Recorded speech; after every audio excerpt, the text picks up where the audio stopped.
All right, what is up, my peeps? Joshua Smith here with another GSD Mode podcast weekly real estate tip.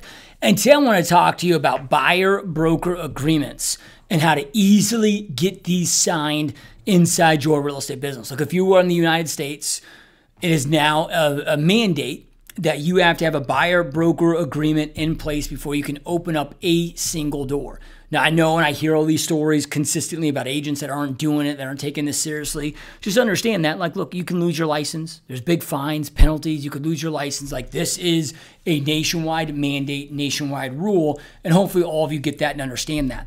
I've also been told, I don't know if it's all over Canada yet, but I was just having a conversation with a friend of mine, a coaching client of mine that's in Ontario. That's a new rule now in their market. So it looks like this might even be spilling over to all over North America.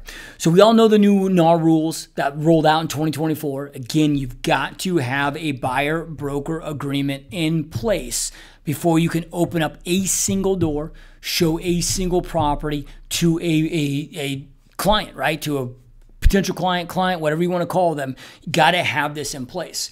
However, I still get reached out to all the time from those that watch and listen to this podcast, or people that reach out to my free Zoom coaching calls that I offer that have a difficulty of getting these dialed in. That get a lot of resistance. That get people like, oh, they just refuse to sign them, unwilling to sign them. That again are up against a lot of resistance. So I want to do a podcast today on how to remove that resistance and how to easily and effectively go out there and get these signed. Now, for me, I got a little bit of a jump start on everybody because I've been doing them very diligently, and I've been very strict on this for over 17 years now. Early on in my real estate career, because I was very focused on buyers for my first 18 months of my career, I got really sick and tired of spending all this time. I go spend 3 weeks, 4 weeks, showing these buyer clients all around town, spending time with them, taking them out to lunch. Then all of a sudden then they start ghosting you for 3 weeks. Then you finally get in touch with them and you hear that, oh, I bought a house through an open house and they didn't use you. Yeah, right? And I got so fed up with that. I understand that, hey, if you want to create success, you got to take 100% responsibility of everything. So I knew that was my fault, not theirs. Right? So at that point in time, I committed myself to, okay, I'm going to treat the buy side of my business like I do the list side of my business, just like I'm never going to take a listing without having a signed listing agreement. Like, number one, it was against the rules and laws. Like, we couldn't do that at any point in my career. So that was just, but I'm like, I'm going to treat it the same way. I'm going to get that strict. So I've been doing this for, 17 plus years. And look, we have over a 90% conversion rate of buyer consultation meeting to signed buyer broker agreement, whether it be Zoom, whether it be in person. There's a very easy, non-resistant way of going out there and do this. That's what I want to break down for you here today. Now, real quick, before I jump into this, make sure to check out gsdmode.com for more additional free resources, more additional free training. And on there, you'll see an area, I think it's at the top, a banner where you can schedule a 100% free, zero pressure, zero string attached Zoom coaching call with me personally, where we can assess your business, where your business is at, what your 12-month goals are, what your long-term goals are, what you're currently doing, what your biggest obstacles are. Then I can map out based on, hey, if I'm you in your scenario, your situation, based on your market, your circumstances, your schedule, whatever that may be, here's what I recommend that you do to get from where you're at to where you want to go in the quickest, most effective, efficient, profitable manner possible. So whether you're struggling to get your business rock and roll and you want my help to guide you through and show you exactly what to do, or look, maybe you're even crushing it. Maybe your business is going great and you just want a second set of eyeballs. You just want to get my 2 cents on see if there's any potential areas of improvement. Either way, happy to serve and support you guys. I only do these for our, all my amazing GSD Mode podcast watchers and listeners, for those of you that have supported me for so long. So this isn't something that's open to everybody, just for you guys. But if it's something you want to take advantage of, go to www.gsdmode.com, or you can go to gsdmode.com/Zoom call. Or if you're watching or listening to this anyway, if you just go into the show notes, if you're on YouTube or if you're listening to this on the podcast, you can go into the show notes or the description. You'll see a link to be able to schedule that. Okay, so now let's jump on into getting your buyer-broker agreement signed. Now, the first thing is I want you to understand is that leads exist inside your system to set an appointment. That's the only like a lead exists in our world. We're in a 2-step sales process, right? So all of our lead gen, all of our lead follow-up exists to set that appointment.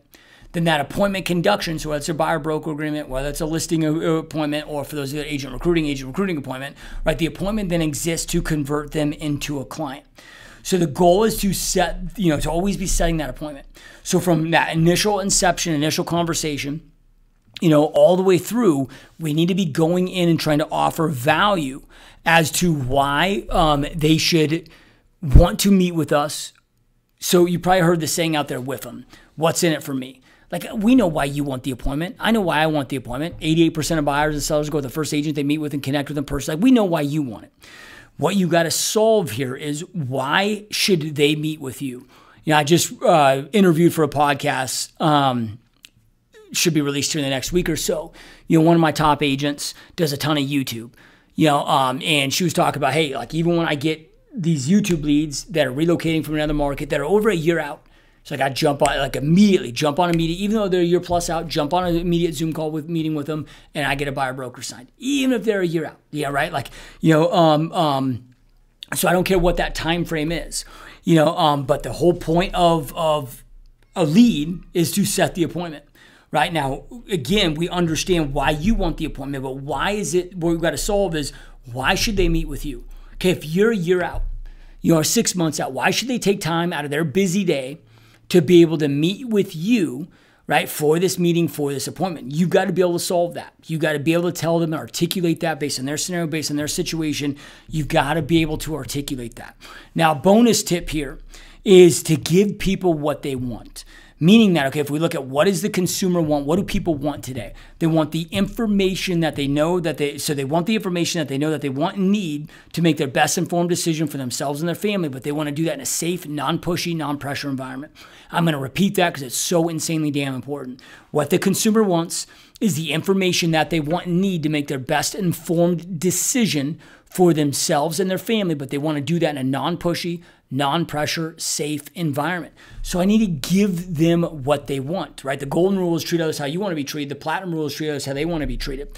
So like when I'm having a conversation with a potential buyer, it's, hey, based on everything that, you share with me, my professional opinion, the next best step is to set up a time for us to be able to meet, whether it be in person or over Zoom, so I can walk you through the home selling process here in the state of Arizona, make sure that you know everything that's included, what the financial, commitments are that are going to be included. I want to make sure that you know all the ins and outs, so we have all the information to make the best decision that you need for yourself, for your family, regardless of what that decision is. Again, the sole purpose of this meeting is to provide you with all the information that you need to make your best informed decision. And look, at the end of this meeting, you might decide that, hey, homeownership's not for you, not now, not never, and that's okay. You might decide that homeownership is for you, just now isn't the time. That's okay too. You may decide that, hey, homeownership is for you, now is the time, but maybe you don't feel comfortable with moving forward with me as your realtor. That's okay too. Like I said, the sole purpose of this meeting is to provide you with all the information that you need to make your best informed decision for you and your family. Does that sound fair?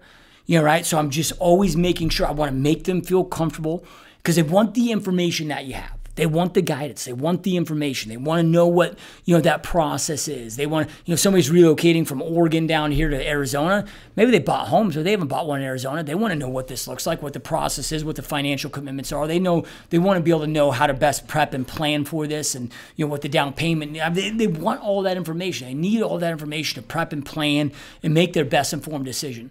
But they don't do it because they feel like they're going to be pushed, pressured. If you look at just the overall perception of the real estate community, it's not good by the general public. Like, if you look at the likability index, we're at the bottom of the damn totem pole. Like, we're below used car salesmen, below attorneys. It's like, dude, you got firefighters at the top, realtors at the bottom. And I always say, like, go watch any movie, go watch any TV shows. How do they always portray the realtor? They portray us as some like hardcore salesy, sleazy, douchey scumbag. So okay, I can't change their perception of realtors. What I'm trying to change is, well, maybe they're like, hey, I don't really like realtors, but man, this Joshua Smith guy, he's really cool. I like it that, he's here to serve and support us at the highest level without being pushy, right? So again, we need to be able to guide them. So we want to let them know, okay, why this meeting is important for them. What value are we going to share with them? Why is it important for them? Even if they're 6 months out, 12 months out, whatever, like, why should they take time out of their busy day, busy life to meet with us? And then make them feel extremely comfortable. Those are like really two of the big keys there of being able to get that appointment. Okay, then now that we're setting the appointments, right? Okay, how do we transition into this? As I said earlier, treat your buyer presentation just like you do your listing presentation. When I'm having most agents that are coming like, oh, I'm getting an issue getting the buyer broker agreement. So I'm like, okay, well, what are you doing? Well, I show up to the property and then I tell them that there's a new law where they got to sign this form. I'm like, okay, there's ways of probably doing that more effectively, but that wouldn't be my my recommendation, let's get them on a conversation before I go show them that property, walk them through everything. Now, if I'm in a situation where that's the only way to do it, okay, there's a better way to have that delivery there. But in the perfect world, okay, I'm going to sell the value like we just talked about, get that appointment where I can walk them through everything. And just like on a listing presentation, okay, like I'm going to have a step-by-step process. If you're a good listing agent, that you have a step-by-step process that you do. So for me, like when I would listen to presentations, like, okay, I'll go through the tour process, then I go through my marketing presentation, and everything we're going to do to market their property, and go through the staging guide on what that looks like, what I need them to do, what we're going to do to go out there and expose their home to the most amount of potential buyers. Then we go through the comparables, then we go through pricing, then answer any questions they have, then going for the close, right? So on a buyer presentation, my process is this. I start off with the dream home form, getting all, like I want to get extreme clarity on everything that they want, why they want it, why it's important to them, what their expectations are with the buying, I need to know what it is that they want, right? Most people don't even know what they want themselves, especially if it's a couple, right? So I spend about half my buyer presentation is just on our dream home form, getting extreme clarity on what they want, why they want it, why it's important to them. Then I walk them through my buyer's guide, which is, all the sample forms of the contract, and make sure that they're extremely well educated on every step of the contract, all the different contingencies, what the financial investment's going to be, all of that stuff, right? Then before I ask for their commitment, then I go through, okay, here's all the things that I'm committed to doing for you as your real estate professional. Here's all the things that you can expect from me. And then once I get done with that, now I go into the commitment that I'm asking for them. So I've just presented all this value, right? And when you're going through the contract, okay, you can also present yourself a value. Even going through the dream home form, right? They'll feel listened to. Like I tell them, hey, in order for me to serve and support you at the highest possible level with accomplishing your real estate goals, it's extremely important that I have clarity on exactly what you're looking for. So I'm going to ask you a lot of questions. Some of the questions might seem redundant or silly. That's not my intent. My intent is to make sure that I have extreme clarity on what exactly is that you're looking for, so I can do the best job at finding you that. Look, the last thing I ever want to do with a buyer is have you go out there and close on a property or buyer's remorse. I want to find you exactly what you're looking for. I want to make sure it solves all your main key points, pain points that you're looking for. So I'm going through it. Hey, well, why is this important to you? What are you looking for here? Why is that important to you? Explain that to me more. Right? So, it already shows that my intention to detail, how I'm here to serve and support their needs at the height. Like all of that is adding value. They're being heard, they're being listened to. Then when I get into the contract, I'll just give one example. So maybe I'm like explain the inspection period here in the state of Arizona. So, okay, hey, and I'm just going to role play with you guys as an example like I'm talking to them. Okay, so here in the state of Arizona, we have a 10-day standard inspection period time. Now that is enough time to get everything done, but we got to operate with a sense of urgency. So because during that time, we not only have to have our inspections done, we also have to have our game plan together and in place within that 10 days. So as an example, let's just say we have get our professional home inspector in there. While the professional home inspector is in there, they find and identify some cracked trusses in the attic. Now, they don't necessarily know whether that's structural or not, but they recommend then that, hey, it could be something structural, so let's get a structural engineer out here. So then we have to get a structural engineer out here. The structural engineer then does deem that this is something structural. So now I get a specialist out here to let us know what we're looking at, what the cost is, all of this to let us know what that true damage is. Then from there, not only do we have to have all of that done in 10 days, and know whether you want to move forward with the property, not move forward, want to ask for the seller to repair, ask for a credit, get you out of this deal, find you another deal. Not only do we have to have all that together in those 10 days, we also have to have it signed and delivered to the listing agent before the end of that 10th day. If it rolls over by 1 second, you've now accepted this house as is. You've now forfeited your right to inspections. So if you cancel, you're going to lose your earnest money. So it's really important that we jump on this, that we stay on top of this. Now, it's important that you understand and know this, but I want you to know that that's what I'm here for. I don't want you to stress about this. This is what I'm here for. I'm going to make sure all this is set up, all this is set up correctly, everything's done right, done on time, all these timelines are met, and that you are protected at all times. That's what I'm here for. That's the importance of hiring a professional like myself. So I'm educating, but you can see how there I'm educating, but I'm adding value at the same time, right? So then with the loan contingency and all the different parts of the contract, right? So that's also our, educating them, but articulating my value. Then I get into, before I ask for their commitment, hey, here's all the things that you can expect from me. Here's everything. It's a whole page of just all these different things I'm going to do, hard to bust my ass for them. Most buyers have no idea. Look, we as real estate agents, we work so damn hard for our clients, but they don't know what we do. And I made that mistake a long time ago too of, hey, I want to make this seem easy and seamless and remove all the headaches from my clients, which I do want to remove all the headaches from them if I'm able to, but the mistake that I, made is, like, it just made it look too easy, where then they saw a commission I was making, like, well, that was easy commission, like, right? Like, they didn't understand. So then I'm like, okay, hey man, maybe I should make sure that they understand and know everything that I'm doing, so they see the true value in everything that I'm doing for them. But then it's that much easier then at this point then to get into the commitment that I'm asking for them. So we get into the buyer broker agreement. It's, hey, so here's my commitment. Just got done going through my commitment, all the ways I'm committed for them. All I ask in return is your commitment back to me. So this commitment back to me isn't saying that you have to buy a home. It's not obligating you to buy a home. It just says that if you're going to buy a home within the next 12 months or 6 months or whatever time frame you want to put on there, that you are committed to utilizing me as your real estate professional. So I'm going through and explaining it, right? When I get done explaining it, I need you to sign here and here. Let's move forward, right?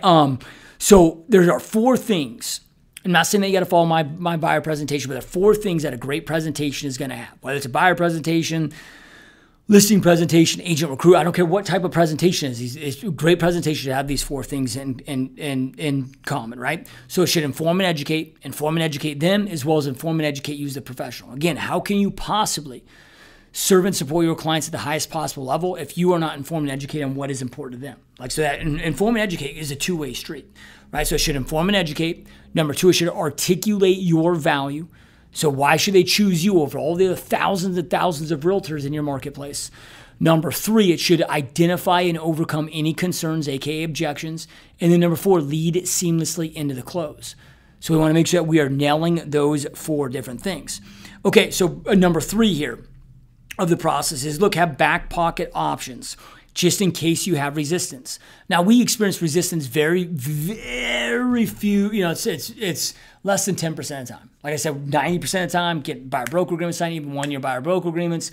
It's just easy, it's seamless, no problem, right? Even with all the changes that NAR's made, right? The only difference between this new buyer broker agreement versus the old one in my market is, instead of going through and saying, oh, well, the seller pays our commission, it's like, hey, here's where our commission is, right? So we're disclosing that, how it gets paid, who pays it, what the different scenarios and situations are, based on that. Very easy to go through that and overcome that, right? And get that dialed in. So our sign percentage rate has not decreased with the new NAR changes, right? But again, I've been doing this for 17 years. When I say the back pocket options, okay, when you got, that 5%, 10% of the time, somebody has resistance to signing that buyer broker agreement.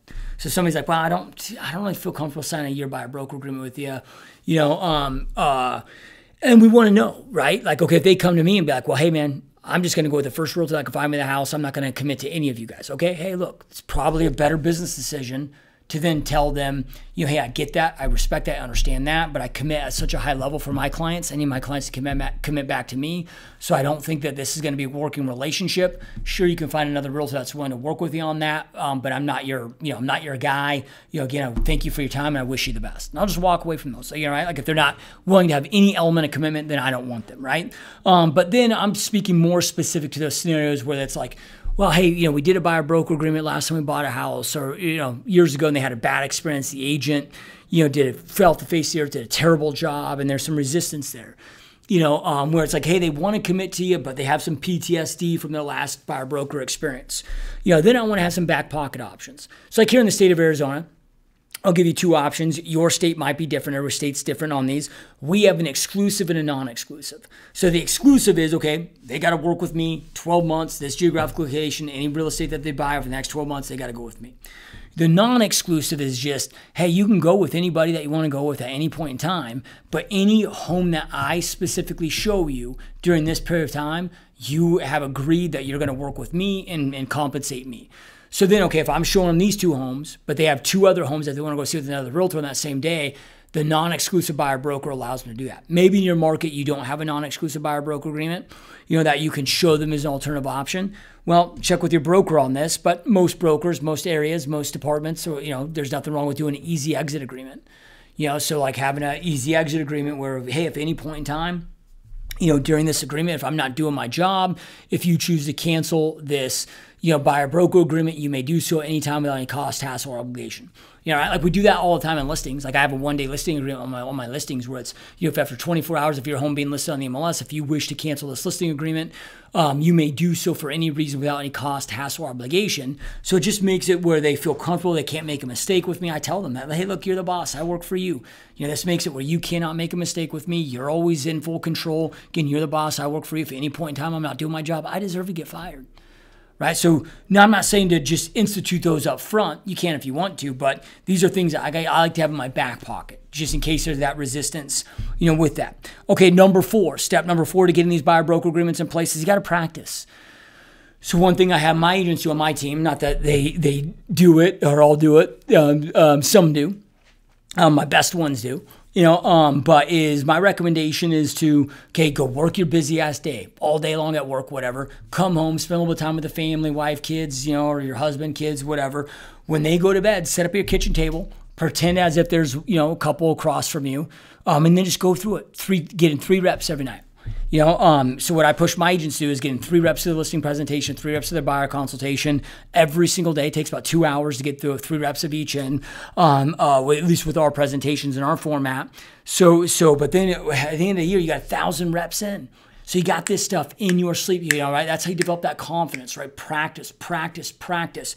Most that I see, they're like, they just practice live on people. That would be like me if I'm going to, start playing, insert whatever sport, soccer, basketball. And me go to the coach and be like, hey, dude, I'm not going to show up to practice. I'm just going to show up to the games. Okay, I'm probably not going to improve. I'm probably going to be a downer on that, whatever. Maybe that's a stupid analogy. I don't know. But making sure you're practicing. The more that you practice, the more you're going to flow with this stuff, the better that you're going to be with this stuff. That's what I did. I was like, hey, man, I'm going to get 1,000 reps my first 12 months. So then that way I can go crush and kick the shit out of somebody who's been doing this for 20 or 30 years, even though I'm only a year into this career. So making sure that you don't need to practice on live people. Yeah, we're going to go out there, like every time that you present now to a live person, you're getting that much better because you got in 40 reps in between. Right? So practice, practice, practice, right? It becomes important. You don't need a role play partner. I've never had a role play partner for anything in my life when it comes to real estate related stuff. I just set up at my kitchen table, visualize as if there's another couple on the other end of the table, and then present, and just rolling through it, right? So those are the 4 overall steps to making sure that you get buyer broker agreements signed and do it with the least amount of resistance possible inside your real estate business. So I hope this has been helpful. And again, if you want to schedule a time to jump on a free Zoom coaching call with me personally, we can break down and assess where your business is at, what your 12-month goals are, what your long-term dreams, goals, and visions are, what you're currently doing, where I can map out and help walk you through what my exact recommended strategy plan is to get from where you're at to where you want to go in the quickest, most effective, efficient, affordable manner, and eliminate all of that guesswork. So you have full clarity like a damn horse with the blinders on. We know exactly what you need to do to get from where you're at to where you want to go. If that's something you want to take advantage of, go to www.gsdmode.com/Zoom call. All right, guys, hope this is helpful. Keep crushing it. Keep kicking ass. I will see you next time. Peace.